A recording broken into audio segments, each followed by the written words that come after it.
আসসালামু আলাইকুম। আমার কেন যেন মনে হচ্ছে যে আওয়ামী লীগের এই যে বিভিন্ন জেলায় এখন পর্যন্ত 10-15টা জেলায় বিভিন্ন ক্ষেত্রে মানে কোথাও জেলা সদরে কোথাও উপজেলা সদরে যে অফিস খোলা হয়েছে সেই অফিসগুলো খোলার পেছনে বিএনপি সমর্থনও আছে, মনোসমর্থন আছে। এখন প্রথম দিন থেকে আমি বলছি আপনাদেরকে যে কুড়িগ্রামে ইলেকশনের পরদিনেই যখন আওয়ামী লীগের অফিস খুলে দেওয়া হলো গুলিস্তান সদর বিএনপি উপজেলা বিএনপির সভাপতির নেতৃত্বে, তখনই মনে হয়েছে যে এটা কিছু একটা সামথিং ইঙ্গিত আছে। বলেছিলাম যে এটা একে ওখানে সার্জিস আলমকে হারানো হয়েছে, আওয়ামী লীগের ভোট পড়েছে বিএনপির বাক্সে এবং বিএনপির একদম ডাক সাইটে নেতাস্থায়ী কমিটির সদস্য আপনার জমিউদ্দিন সরকারের ছেলে নওশাদ জমির তিনি পাশ করেছেন। ফলে এর মধ্যে একটা বিএনপি সিগন্যালের যুগসূত্র থাকতে পারে, এটাই চারদিকে আলোচনা হচ্ছে। নাহিদ ইসলামরা এটাকে অভিযোগ আকারে বলছে, আপত্তি আকারে বলছে। কিন্তু আমার মনে হচ্ছে যে বিএনপি কি একটু সিদ্ধান্তহীনতায় কিনা, আওয়ামী লীগকে তারা কি করবে, আওয়ামী লীগ নিয়ে আওয়ামী লীগকে নিষেধাজ্ঞা প্রত্যাহার করবে, বা আগের সরকার যেটাকে প্রজ্ঞাপন দিয়ে করেছে, প্রধান উপদেষ্টা প্রজ্ঞাপন, এটা 1 মাসের মধ্যে যদি বিএনপি বৈধতা না দেয় তাহলে এমনিতেই সেটা অবৈধ হয়ে যায়। সেরকম 1 মাস একটা সময় নির্ধারণ আছেই, এমনিতেই নির্ধারণ আছে সংসদ গঠনের মধ্যে। তার মধ্যে আবার বিএনপিটাকে বৈধতা দিলে একটা সমস্যা আছে, কারণ বিএনপি ওই রাজনীতি করবে না। বিএনপি বলেছে তারা নিষিদ্ধের রাজনীতি করতে চায় না, তারা অংশগ্রহণমূলক রাজনীতি করতে চায়। ফলে বিএনপিতে অংশগ্রহণমূলক রাজনীতি করতে চায়, সবাইকে নিয়ে রাজনীতি করতে চায়, তাহলে ওই পথে যাওয়া মুশকিল। আবার চট করে আওয়ামী লীগের অফিস খুলে দিলে আওয়ামী লীগ বিরোধী যে শক্তিগুলো দেশের ভেতরে আছে তারা কি ধরনের ভূমিকা নিবে, এসব নিয়ে নানান বোধহয় হিসাব নিকাশ বিএনপির মধ্যে কাজ করছে এবং এটাই স্বাভাবিক।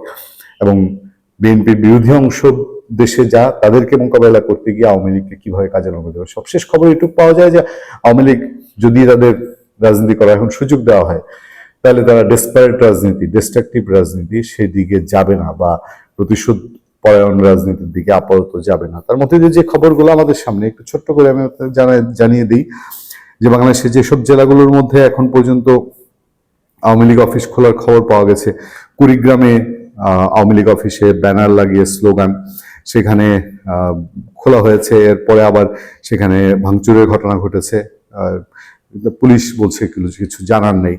শরীয়তপুরে স্লোগান দিয়ে আওয়ামী লীগ অফিস চালু করা হয়েছে।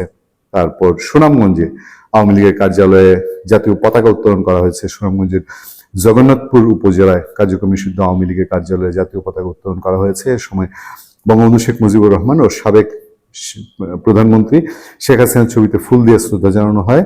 জয় বাংলা স্লোগানও দেন উপস্থিত নেতাকর্মীরা।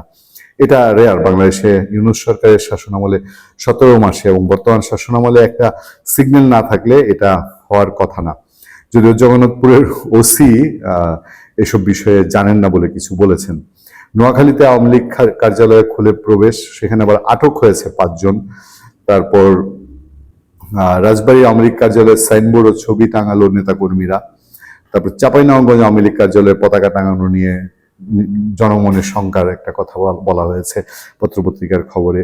চাঁপাইনবাবগঞ্জ যশোরে আওয়ামী লীগ অফিসে শেখ মুজিব ও হাসিনার ছবির ব্যানার, পরে পুলিশ সেটা অপসারণ করেছে। তারপর আপনার বরগুনার আওয়ামী লীগ অফিসে টাঙানো হলো শেখ মুজিব ও শেখ হাসিনার ছবি।